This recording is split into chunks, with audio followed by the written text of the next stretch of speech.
Olga Krasniak, who's an associate professor at the Higher School of Economics. And Olga, I mean, our correspondent was just saying there, you know, it's unclear at this point how the Russian government might respond. Have you seen any signals coming from the Kremlin as to whether it has an appetite for peace? Because Marco Rubio has just said that Ukraine is ready to stop shooting and start talking. Now it's up to Russia to say yes or no. What do you think they will say?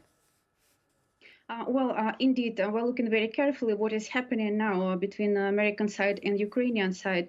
But I do not believe that this proposed ceasefire was something what Russia will be accepting right now, considering the Minsk agreement and the Istanbul agreements in the previous years, which were broken basically and not by Russia.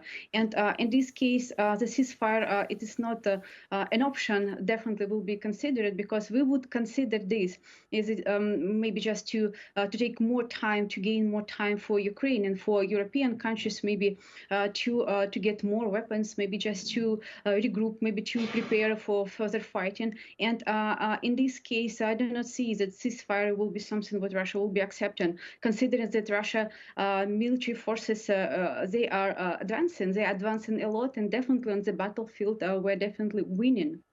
Well, you say you're definitely winning, but you don't control the Kursk region. So Ukraine controls some of Russia, and Ukraine also just hit Moscow apartments. So it's not all one way. In terms of moving forward, though, hasn't Vladimir Putin spoken to Donald Trump recently? So wouldn't you have thought that they'd come to some kind of understanding of what a proposal might look like? Surely the Kremlin would be expecting this to be coming now.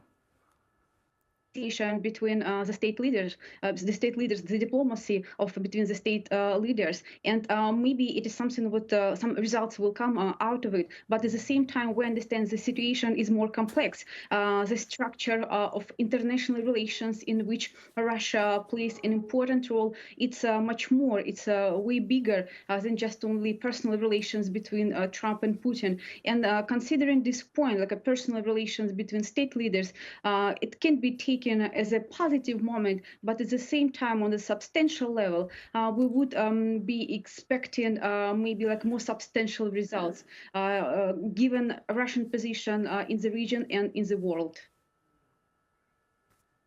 Okay, I think we've been having a few problems with the connection, Olga, so we're going to have to wrap it up there. My apologies, I would love to keep speaking to you.